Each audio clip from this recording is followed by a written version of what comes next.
Welcome to Wine with HR. I'm Jules. Hey there, I'm Trish. Lawyers turned HR professionals. Through our company, Monarch Endeavors, we guide employers through their oh shit moments with their employees. In this podcast, we will discuss some of the most common and commonly frustrating HR problems while enjoying our favorite adult beverage, wine. So sit back, grab a glass if you choose, and join us as we think about and drink about all things HR. Welcome to this week's episode of Wine with HR. To term or not to term? That is the question. Dun, dun, dun. What do you think, Jules? This one ought to be interesting, huh? Oh, for sure. And it is an unfortunate fact of life that at some point, if you are a manager, you are going to have to make the decision to terminate somebody. So today we'll talk about all the ways that you can make that a little bit easier and be better prepared for it and just tackle it when it comes up with the confidence that you deserve to have in these sorts of situations. And please remember, it's not always because maybe your employee has misbehaved or maybe because of a performance issue. We'll talk about all of that coming up. But it may be just because of downsizing or because of some other factor that really is out of your and their control. So we're going to give you tips and tricks about all of that as we go through. Yes. Is it wine time? It is. Yay! Julie, will you tell everyone what we are drinking? Well, yes, because Trish and I are in the studio together. Shout out to Evergreen Podcast. Whoop, whoop. And Gray, our fabulous producer for today. Yeah, Gray. So Trish and I get to drink the same wine, which is very exciting. And today I have chosen I know this is going to be a shocker for everybody, but an Italian wine, but it's a white wine, and it is one that I have never had. So I picked up this bottle at a lovely wine tasting fundraiser for a charity called In Step with Horses that my dear friend Ami Patel is on the board, and she is a guest on one of our episodes as well. And it was at this adorable little wine shop called Vinotype in Chesterland, Ohio. And they have all sorts of old typewriters all over the store and all these great types of wine. Would love that. Yes, it was so cool. And we had this sommelier, B, who talked us through all of these wines. This one in particular was not one of the ones we got to sample, but I was browsing and thought, oh, this looks interesting. So it is a Biancolella from the island of Ischia, which I may not be saying correctly. But the Biancolella is an indigenous grape grown mainly on the hard and stark slopes of Ischia Island. Strong wind, poor volcanic soil, made of pumice stone and obsidian are the extreme conditions under which this grape grows.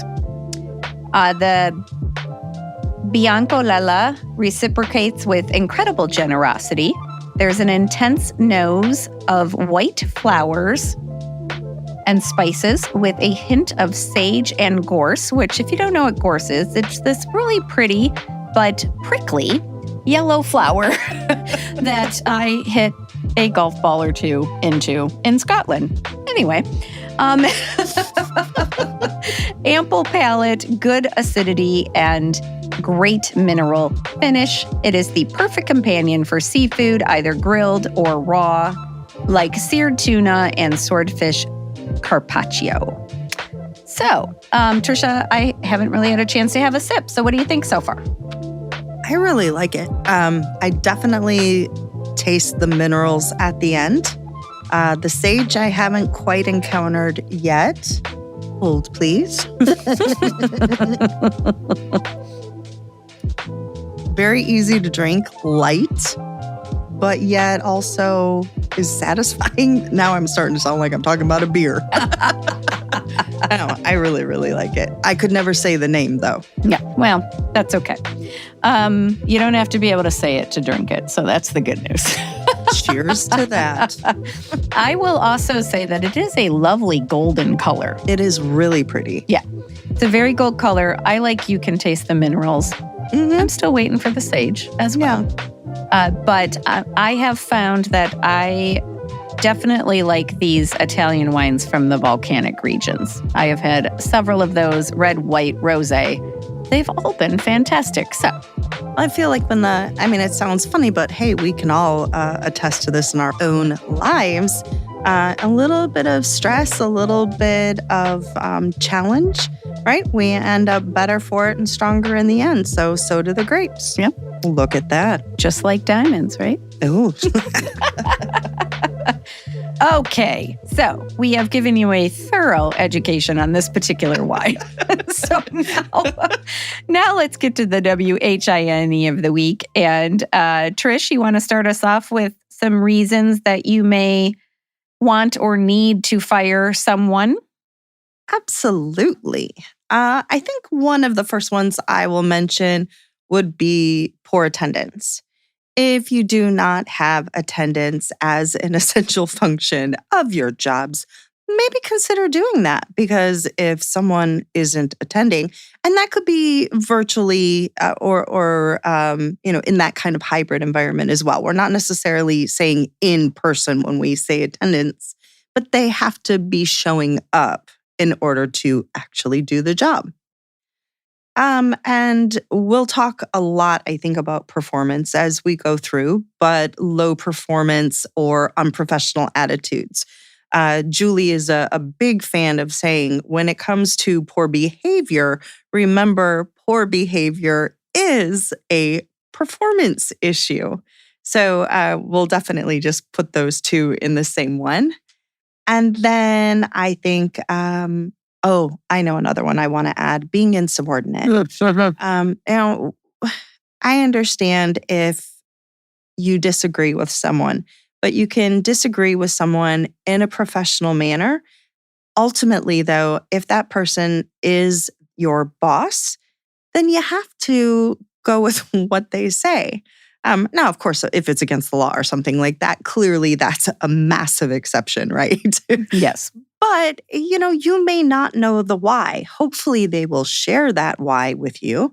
But if they don't, and that's the way they say it needs to be done, then you have to do it. Yes. A hard truth. A hard truth. And trust me, everyone, I know. Sometimes you just have to roll your eyes and smile, but roll your eyes to yourself. That's an internal eye roll. And she's not talking about me.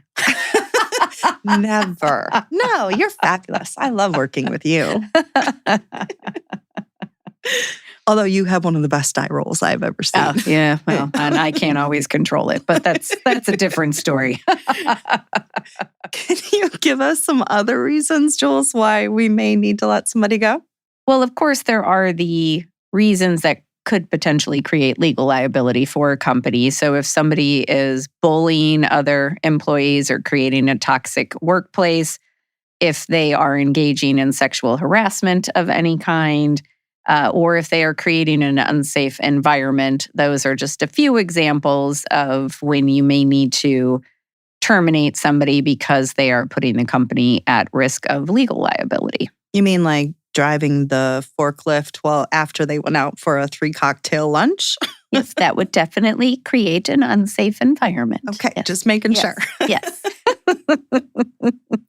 But sometimes it's a little less obvious. So I was actually talking with a client today about a situation where they just have somebody who works on a job site that is safety sensitive, where this person just seems to have their head in the clouds a lot. And they just don't seem to pay attention, or at least not the close attention that they need to be to keep everybody else safe. And so that is a potential problem. Like, thankfully, nobody's gotten hurt and there haven't even been any close calls, but there have been some like, what planet is this person on? So no close calls yet. Right. So sometimes it is more subtle like that, but you've got to be thinking of those things because you have a duty to all your employees, not just one in particular. I love it. So we've talked about performance reasons. We've talked about some things that you may have to do from a legal perspective. Should we talk about some things that we don't want to do before we get to some things we do want to do when it comes to letting someone go? Yes, before we do that, though, I want to, two other things came to mind for reasons that you may need to terminate somebody. One, you already mentioned, where it could be like a reduction in force, or it could be something, a department or a division is being eliminated, positions are being eliminated, things like that, where it really is probably not in the manager's control and certainly not in the employee's control. Might not be in the company's control to some extent, Fair enough. So there are certainly those situations. And then I think that there are also situations where the person just isn't a good fit for that particular role. And maybe they are the nicest person, and maybe they have a different skill set, but maybe unfortunately you don't have anywhere else to put them. And they're just not working out in this role. And so that can be a really tough situation because everybody feels bad. Oh, yeah. The person didn't. Oh, my heart. Didn't do anything to quote unquote deserve it. But for whatever reason, it's not working out. So there are a whole host of reasons. We haven't covered all of them, of not course. Even close. But it's not always because somebody deserves to be fired. Sometimes it just is what it is. I know everybody out there is probably going, well, when is it stat time? You guys are not going to believe this, but we actually do not have any stats for you today. I think you could probably go out there on the internet and look to see how many people have been fired properly or feel good after being fired. And I'm pretty sure that most of those percentages are going to be next to zero. Yeah. So it just didn't make sense for today, which is a hard truth for me. But all right, let's talk about some things that you do not want to do. My first thing is going to be don't drag your feet in any of the situations that we have already mentioned, especially the ones like where Julie was just talking about. Oh my goodness, I know that it's hard. I know that you don't want to hurt someone. I know that you're scared to do it because it is uncomfortable because they have done nothing wrong. But the longer you wait, the more awkward it's going to be for everyone. Now, in a situation where they are being insubordinate or they're not listening or they've had poor performance or something like that, well, dragging your feet basically says, oh, well, then we're allowing that type of behavior. And you don't want to do that either. When there's an issue, you want to address it and move forward if you can. But if you can't and it is time to term, then do it immediately or as soon as is practically possible once you've made that decision. Most definitely. I know we have said it on other episodes, but there's this most employers hire slow, or no, so I'm sorry. Most employers, that's what they should do. Most employers hire fast and fire slow. And in most cases, you want it to be the opposite. So you want to hire more slowly for all the reasons we have talked about on our hiring episodes and fire more quickly. Now, not so quickly that you haven't documented or you haven't talked to the employee. In the vast majority of cases, it should never come as a surprise to the employee that they are being terminated. Now, again, that's the vast majority of cases. If it's a reduction in force that people didn't see coming, then yes, that might be a surprise. Or if something extraordinary happens, it might be a surprise. But if you go to some of the things we were talking about where, poor performance or allegations of sexual harassment or unsafe work environment, if it is coming as a surprise, that is a problem. Well, it'll be a problem for you when you get the notice of being sued, right, or the EEOC is like, Right. Yes, more on that later. Yes. Okay. Yes. So the other thing that I would really encourage you not to do is if you are a manager who is allowed to terminate people on your own without needing to get HR involved or somebody else in the company, I still wouldn't do it on your own. I would have a witness there. This is one of the things that HR is there for. They are happy to sit through. Okay, maybe not happy, but they will. Yes.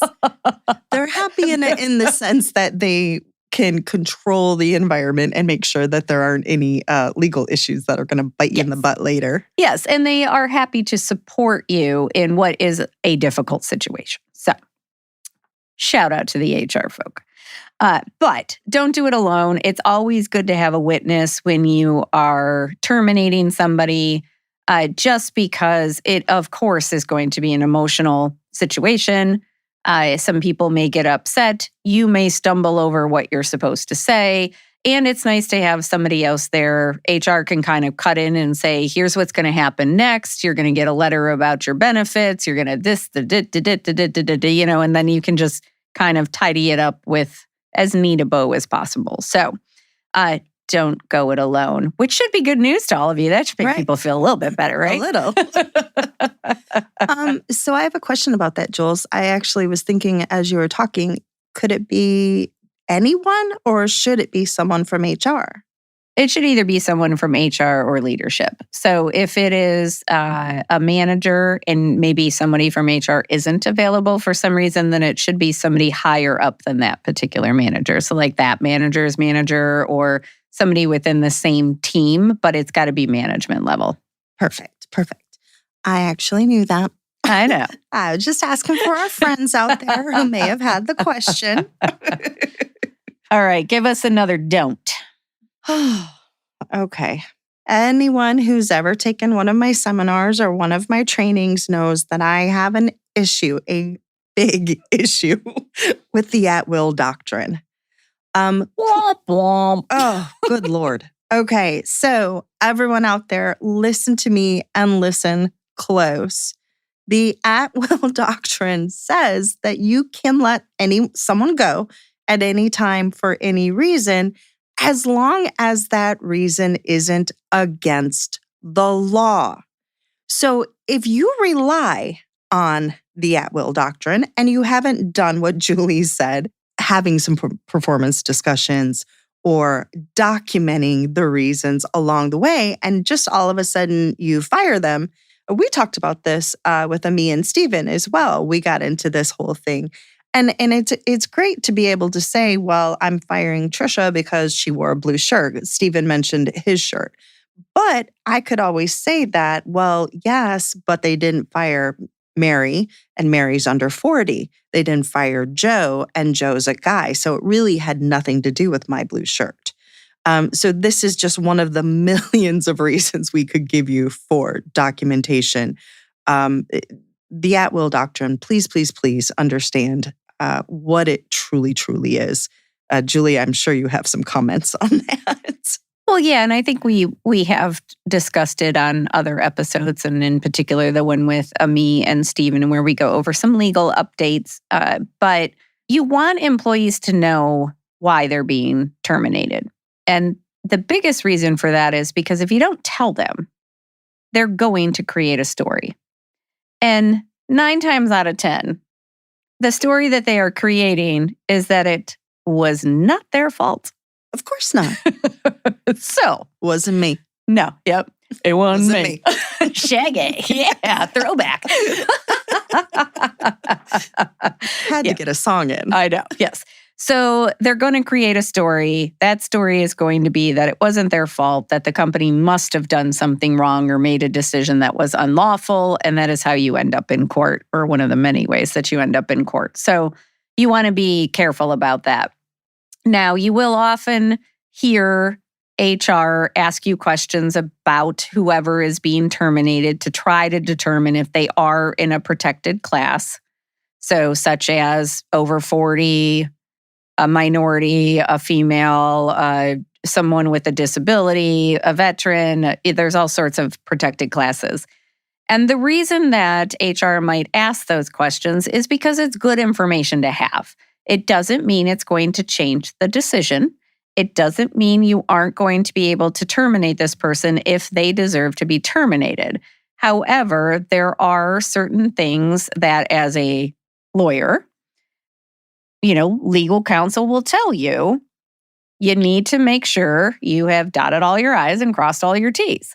Because again, we need to protect you as the manager who is making that decision and the company from legal liability, or at least minimize it to the greatest extent possible. So we do tend to look at all of those things. And that is one of the reasons that HR and Trisha and I and all of your legal partners out there will harp about documentation, because that is one of the ways that you prove that the reason you terminated somebody is actually the reason you said you terminated them, is because you've got it documented that, again, if it's poor performance, you've had multiple conversations with this person, you've given them an opportunity to correct their actions, improve their performance, and they haven't done that.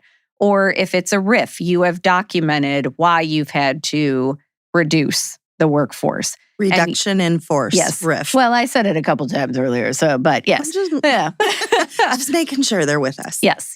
So you've documented why that was necessary and how you made those decisions and how they were made in an unbiased and equitable manner.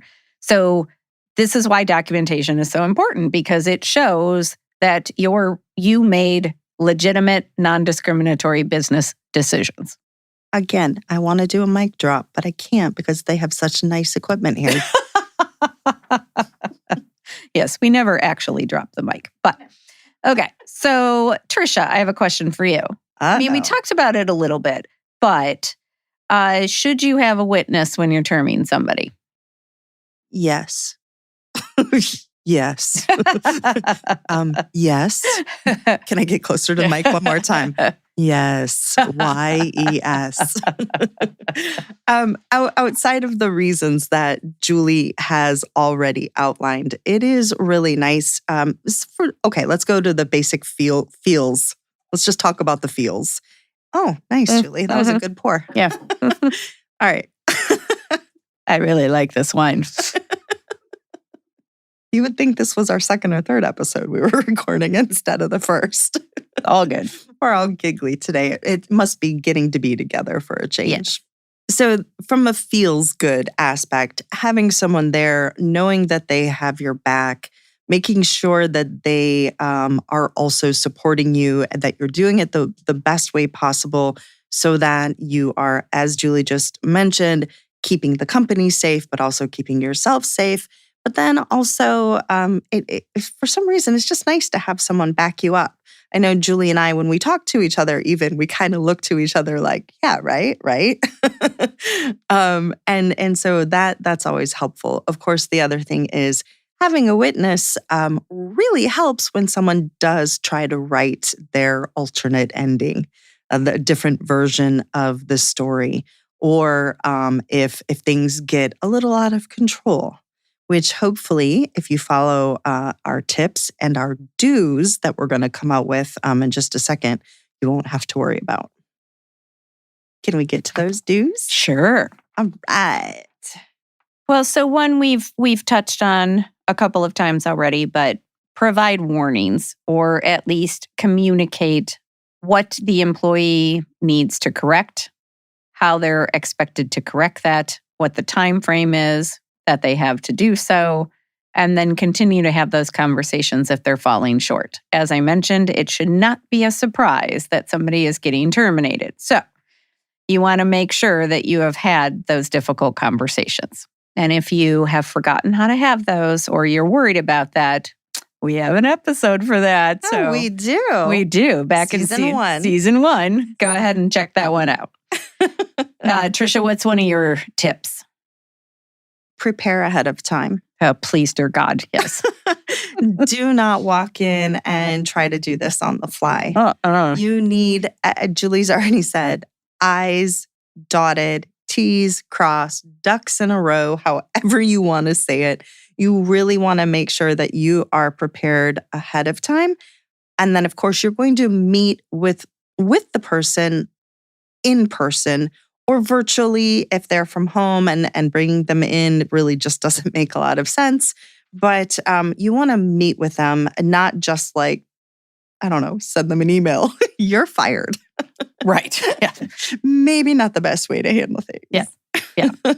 No emails, no Post-it notes. No. Don't just stop paying them.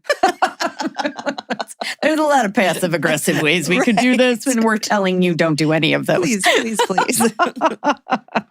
The greatest thing, too, about preparing ahead of time is that this is your opportunity to work with HR. Or HR, if we're speaking to you, this is your opportunity to work with your managers so that they're prepared and they don't happen to say any of those things where we want to jump out of our seats and cry or drink wine. Yes. And on that note, this may seem a little hokey, but it is not a bad idea to role play how the termination is going to go. And the reason that I say that is because just like with any other muscle memory, the more often you do something, the more comfortable you become with it. But you can also go through the different scenarios. So I think one of the hardest parts about a termination discussion is how the heck do you end that conversation? Right? Oh, yes. Especially if the employee has a whole bunch of questions or they want to try to argue their case or plead their case as to why they shouldn't be fired. And you're going to feel bad because even if they deserve it, even if you are going to be dancing afterwards because this person is finally out of your life, it is still a terrible thing to have to tell somebody that they no longer have a job. And that they're going to have to go home and tell their family that, or their, whoever their loved ones are. They're going to have to tell them this. And it's a terrible, terrible feeling. And I'm sorry, but if you don't feel bad about it, that's another problem. You need to come meet with Julie and I. We need to have private sessions here. Yes. Empathy. Empathy. Yes. So it's not a bad idea to role play it because I do think you need to plan for all the contingencies. So you do need to plan. What are you going to do if somebody gets hostile? What are you going to do if somebody starts to cry? What are you going to do if they deny everything that you have planned to tell them is the reason why they are being terminated? What if they start to plead their case? What if they won't leave? There's so many things that could potentially happen. So you need to figure out what your message is, keep it short, write it out if you have to, and practice it. Because at some point, you may just have to say, I'm sorry, but this conversation is over and it's time for us to go collect your things. But you've got to be ready to do that. And if you walk in and think you're going to do this off the cuff, we'll talk to you 7 hours later when you're still in the room. Right.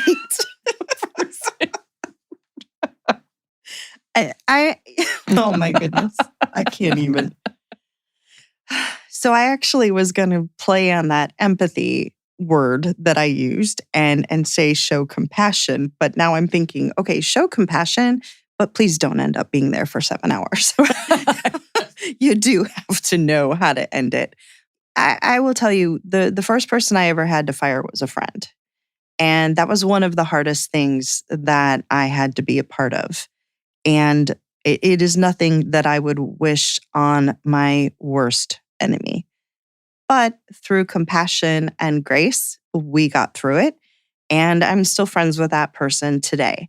So you can do this. You can do this. You can show compassion. You can show kindness. And I think that if you do that, the less likely they are to try to meet you in the parking lot later. Or someone else, if they think someone else is to blame. And by the way, if that's the case, you really need to involve more people than just yourself. Yes. Yes.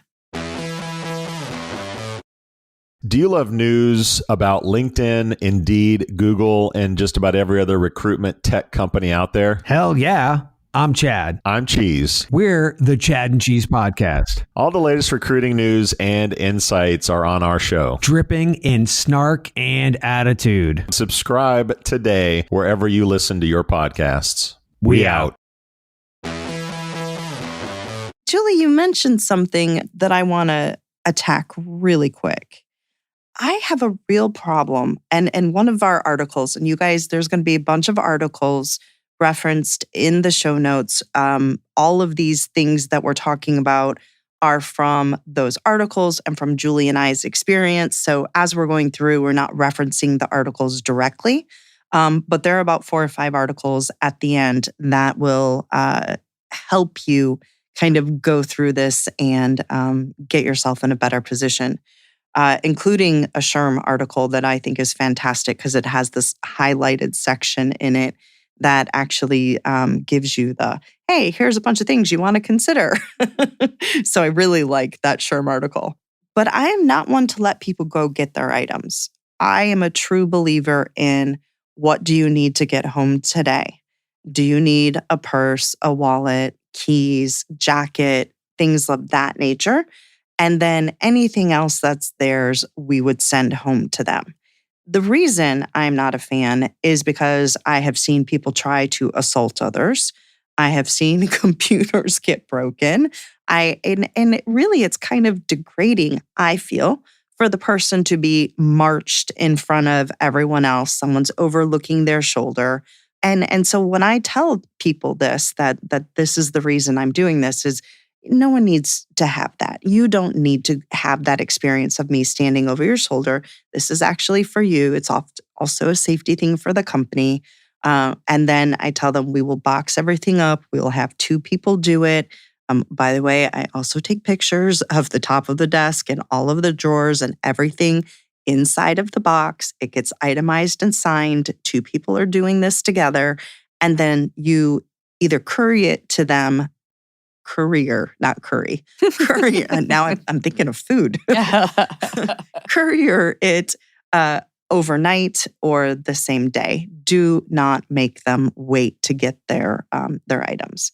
So that's something that I'm always really stressing. What do you think about that, Jules? I think that that's a great plan. I'm not 100% against letting people clear out their desks, but to your point, this again is preparation. You have to plan for when you're going to do it, which is oftentimes why people tend to let people go at, the end of the day on a Friday, because then they can go back to their desk, pack it up. I would have somebody there with them to observe and supervise. But as the assumption is there won't be as many people around, they'll be able to have some privacy to do it. And then the nice thing is you're done. And you don't have to worry about packaging it up and trying to figure out what belongs to the person, what belongs to the company, et cetera, et cetera. But you've got to be able to control that environment, because I agree with you 100%. No matter how much the person may deserve to be terminated, we want to preserve their dignity, because if they feel that they have been lambasted or embarrassed or humiliated or any of those things, that is going to make them more likely to want to lash out in the form of filing a lawsuit, coming back with a weapon, targeting people in other ways on social media, et cetera, et cetera. So we want to preserve their dignity as much as possible. So I think my overarching thing would be, however you can do that, preserve their dignity to the greatest degree, is how you should proceed. I like that. I like that a lot. Yeah, I never really have a preference of morning or afternoon either. I mean, I can make a great case for both, right? You let them go in the afternoon and they're like, you knew you were going to do this and you made me work all day. That's a jerk move, right? But if you let them go at the beginning of the day, then they could go out and they could get drunk, or well, they could. They could. They could come back and so I mean, there's positives and negatives to both. But I like what you said. Preserving dignity should be the focus. And I even have counseled people before, like, if it's Tuesday, don't wait until Friday. Okay, we've already talked about that, right? We've already said do it sooner rather than later. But again, if you waited till Tuesday evening, and you could even say if you're worried about this person or you want to give them something as the out, pay them till the end of the week. Yeah. Why not? Yeah. Yeah. Well, and I want to touch back on the compassion piece of things for a moment, because I think sometimes we just have to think about how we're defining that term. So oftentimes we think showing compassion is letting somebody down easy or letting them talk their way through things, for hours on end or whatever it is. But even if you're terminating somebody, and again, even if it's because of performance issues, or maybe they did something really outside the lines, whatever it is, think of the worst case scenario. And, the nicest thing that you can do, or I should say the kindest thing. So I always go back to this. I've probably said it on other episodes, but I remember hearing this one time and it really stuck with me. There's a difference between being nice and being kind. And oftentimes the mistake we make is that we are too nice. We don't want to hurt someone's feelings, so we don't tell them what they're doing wrong. We don't want to have a hard conversation about terminating somebody, so we keep them employed for way longer than we should. But the kinder thing to do is to let somebody know or let somebody go so they can figure out where they belong. Right. I think back to some of the people that I have seen get terminated from various, companies that I've worked with who have gone on to do amazing things. Oh, for sure. And at the moment, of course, being fired felt like the worst thing possible. But in reality, it turned out to be the thing they needed. Yes. And so if you are keeping somebody in a role where they are not succeeding because you don't have the guts, I was going to say something different. Because you don't have the guts to tell them that they're in the wrong role, are you really being compassionate? Are you really being kind? No. You're not even being nice at that point. Truth. Truth bomb. All right. So what else? Well, you already mentioned document. Yes. One more time for the people in back. Yes. Document. But that also goes to the point of work to avoid the termination. And this isn't just about getting rid of someone. You want to have sincere efforts to help a person improve, specifically talking about performance, right? Mm-hmm. You really want to do everything in your power to help someone improve and become the best version of themselves, the best employee they can be, and help them be successful in a role. But if you can't, okay, fine, we're going to let them go. But you really need to think about that first. Don't just get rid of someone. Think about how can you help? Think about where they're struggling. Is there a way that you can provide them some sort of a training? If you can't provide it through the company, could you be a resource and help them find something outside of the company, something that they could even do on their own? Because we really do want to avoid the termination if possible. Absolutely. Yeah, I think that's a wonderful point. And I also think we always need to step back and think, have I done everything I could do? Because as we have talked about in other episodes, oftentimes managers, leadership in the company are avoiding having conversations because they're hard conversations to have. So have you really given that employee the chance to succeed? Oftentimes when employees fail, it's our fault. Yes. Because we didn't give them what they needed. We weren't clear about expectations. We didn't give them enough training. We didn't give them enough resources. We didn't tell them when they weren't meeting expectations. And we let it go. I always use the analogy, like if you do not have that conversation with an employee, especially when it deals with performance or bad behavior, which again is a performance issue, then you continue to hold that ball. If you tell them, then you give the ball back to them, and it is their choice whether they get in the game or whether they continue to sit on the bench. Oh, good analogy. If they continue to sit on the bench, then they're probably going to get cut from the team. Yeah. But they may also take control and become your star player. But you don't want to be the one holding that, to continue to hold that ball. You want to give it back to them. Let them make the choice. I really love that analogy. I think that's going to settle down with a lot of people out there. And I also want to say, you said earlier, truth bomb, I feel like that's a truth atom bomb. Because that is a big, big deal. The other thing, this kind of goes back to the don't do, but it's also I guess we can make it into make sure you do this as well. So, again, I have probably said this before, but when you do have a good reason to terminate somebody. So I'm going to talk specifically about behavioral performance issues at this for this particular moment. If you have somebody, Trisha brought up insubordination.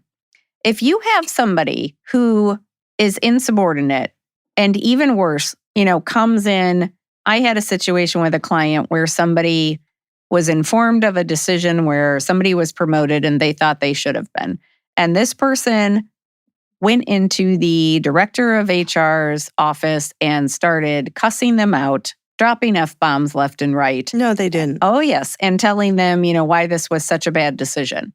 And then they went into one of the VP's offices and did the same thing. And because this person was also on a valid family medical leave situation, intermittent, they panicked and didn't do anything. They thought, we'll deal with it, later. And here's the problem with that sort of situation. What could this employee do that is worse than going into the director of HR's office and the VP's office and cussing them out? Not much, right? No. So then That right there. Yeah. Right. So then if you don't terminate this person, then you've got to wait for something. Everything else is going to seem minor. So then when you finally do pull the trigger, of course they're going to make up a story that it had to do with something else. Perhaps their FMLA leave, because they knew what they did was out of bounds. But they didn't get fired for it. And now they're getting fired for something minor. So if you have a valid reason, take it. Oh, that just Please makes me take it sick. then, But so many employers do that. And I get it, because lawyers have scared them. So there are a million reasons you shouldn't terminate somebody, and lawyers are going to tell you that because we're really risk averse for the most part, and so we're going to confuse you with all of that sort of stuff, and we'll tell you, and we've scared you, and I apologize for that. But I'm telling you now, if you have a really solid reason, then act on it. And if you are nervous about it, then reach out to counsel, talk to them, and then do it. Yes. But do it immediately. Don't wait. Yes. I think I have one more that I want to add to our to-do list that I think is huge. We always talk about document. Everybody's heard us say that 100 times. And they've heard us say, be consistent. Mm-hmm. And so I want to talk about consistency. And my recommendation would be have a termination checklist. The best way to make sure that you are doing everything that you need to do, that you are handling these in a, again, consistent manner so that no one can say they didn't do this with Y person, but they did this with me, and they did it with me because of my protected class or characteristic. It's very simple. We have a checklist, we go through it, and then not only that, it's something that's in writing. So now you've been consistent and you've documented. Ding, ding, ding, ding. Anything else you want to add, Jules, before we go to our tips and tricks for people? Our final tips and tricks, that is. No, I think that we should go to our final tips and tricks. All right. Would you like to start? Sure. So I know we said you want to keep it short, and you have to plan for how you're going to end the conversation. But within that, we do want you to give the person a chance to be heard for whatever they want to say. You don't let it go on and on and on, and at some point you may have to cut them off. But one of the things that I saw very frequently in lawsuits is that the employee, one of the issues they had is that they never got the chance to tell their side of the story. So even if it's a bunch of malarkey and they're just trying to save their patootie, let them have their say, to a point. Again, you've got to be ready to cut them off. You've got to be ready to say, like, we're done with this conversation. We're going to let you gather your things, or we'll send your things to you, or whatever the case may be. But let them have their say, because oftentimes that does help them release some of it, and they at least feel like you listened. Now, don't be writing in a notebook or texting somebody or doing something. Be listening, be present. Again, you can show empathy. You don't have to be a robot in these situations. You can say things like, this has to be really hard to hear.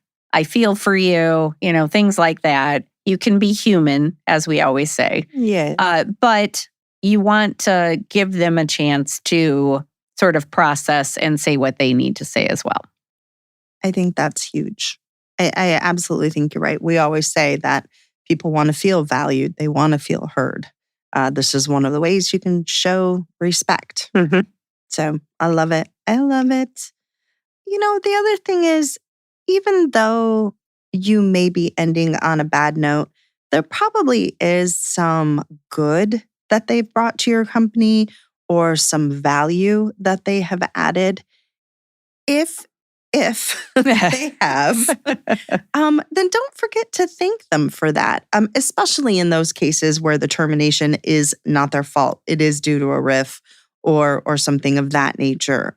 You want to make sure to have that conversation and remind them of all of that, so that they leave at least not blaming themselves in the situations where it isn't their fault. And of course, when it is, we don't want to just say this whole thing was terrible. You've done this. However, this is too big to ignore. Well, and again, I think people appreciate that. So yeah, I'll share a story where I had to have a conversation like that with someone, where this person had messed up big time in a way that we could not fix. And as a lawyer, it was a really bad thing. This person had missed a deadline and there was nothing we could do about it. And then we had to make things right with the client, which cost a lot of money. And, there had been some warning signs, and this person had been told that they needed to figure out a better way to make sure they didn't miss deadlines and things like that. So this was it was a big, big, big F up. And there was, some decision making. There was a whole bunch of people involved in the decision about whether or not this person was going to be terminated. And it dragged on for way too long. So to your point, don't drag it out. Because this poor person had to keep coming into work wondering if that was the day that this person was going to be fired. And that's horrible. Right? It's a horrible way to exist. So at one point, and I'm telling you, this went on for weeks. So at one point, this person, I worked pretty closely with this person. I unfortunately didn't have the authority to make the decision. But this person was pacing outside of my office. And so I was like, come on in. And then they asked me, do you have any idea what's going to happen? And I said, I don't, but I do want to talk to you. And I said, I think that it is important for you to know that I recommended you be fired. And I said, I think it's important for you to know that because you did mess up in the biggest way possible. Yeah. And you do deserve to be fired for this. And in many, many cases, you would be. Yes. But then I said, but I don't want you to think that that is the end of your career or that this one moment defines you. Oh.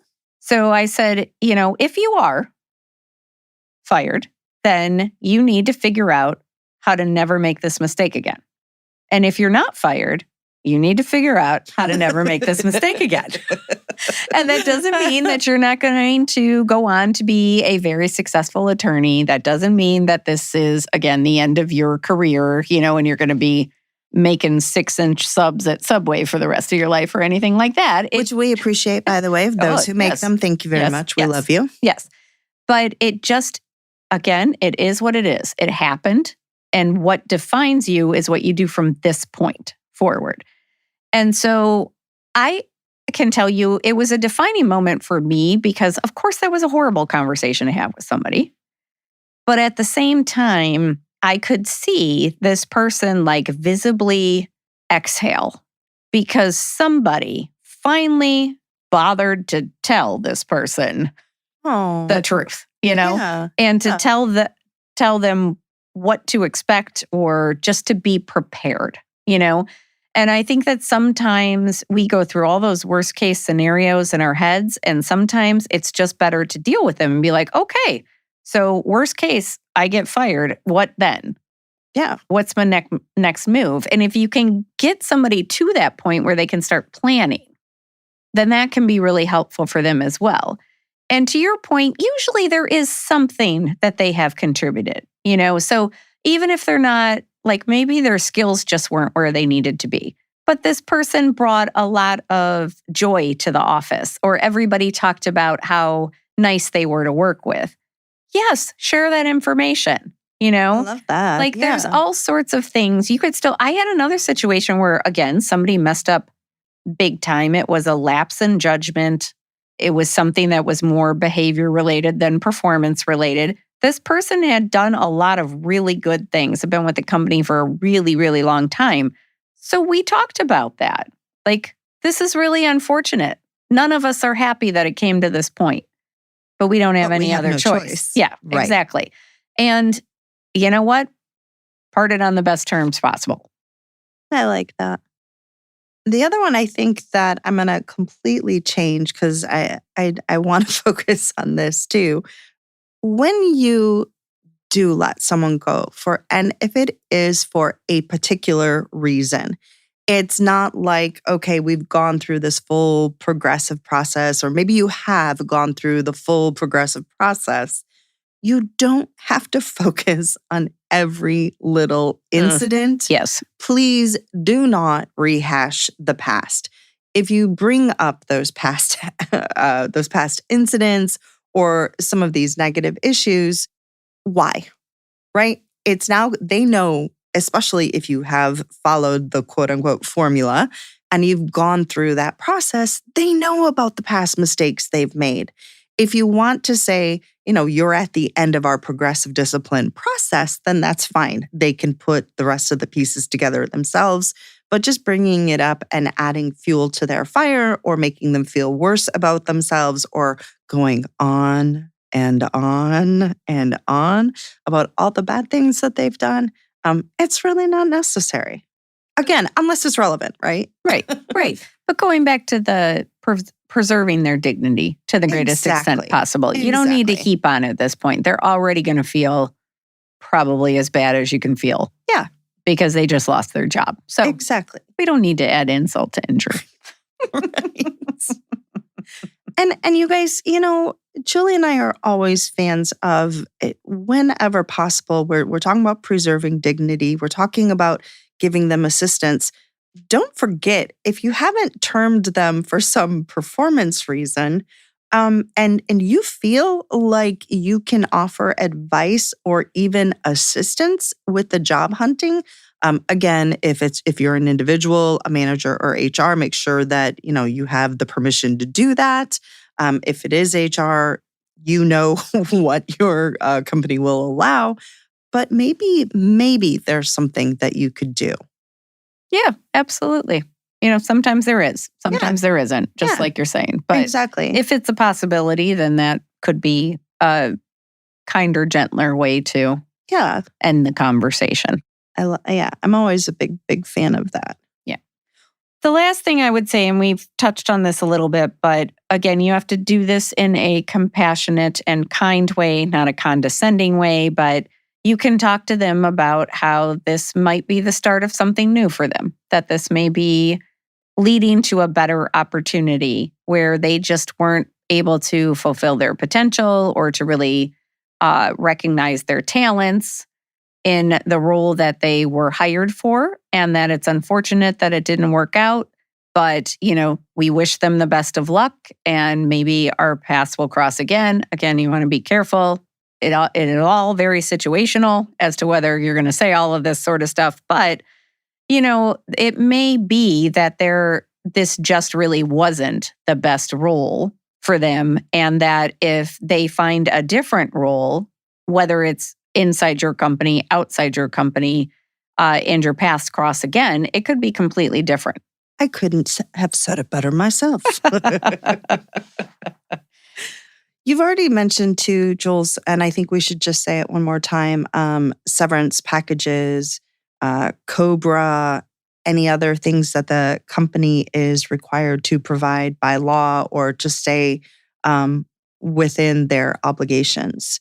Can you go into a little more detail about what some of those things might be? I can try. So COBRA is a big one because there are certain timeframes within which you have to notify an employee of their rights under COBRA.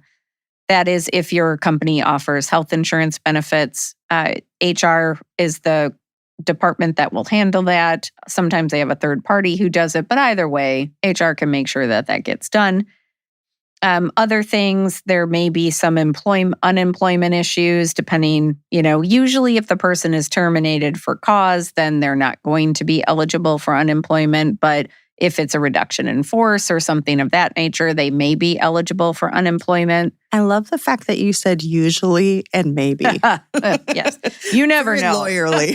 Well, you never know with unemployment. Yes. Yeah.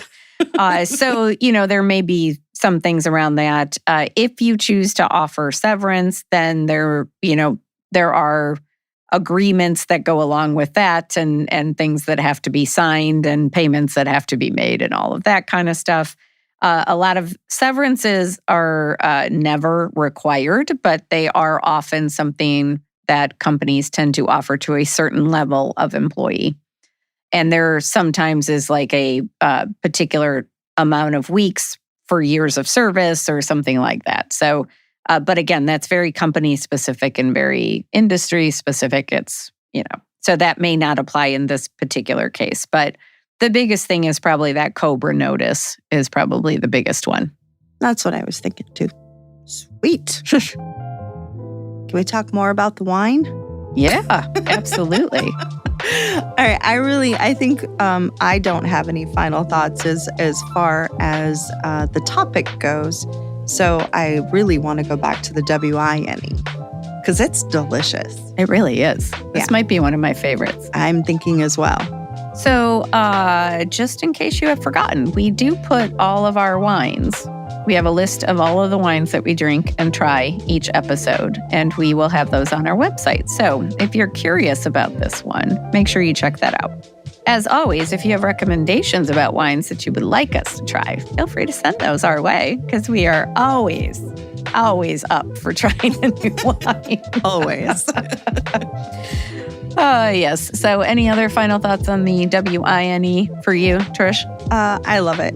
I really am going to go back to the whole mineral aspect of it.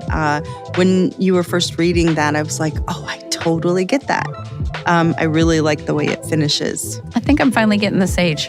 I haven't gotten those notes of sage yet, so I'm going to have to keep sipping and see if I can figure that out. I'm telling you, it would complement Thanksgiving dinner very well. Oh, yes. I like it. I like it. All right. So I think on that note, we are going to end this episode. We do appreciate you all listening. As always, please subscribe wherever you get your podcasts and follow us on social. Cheers!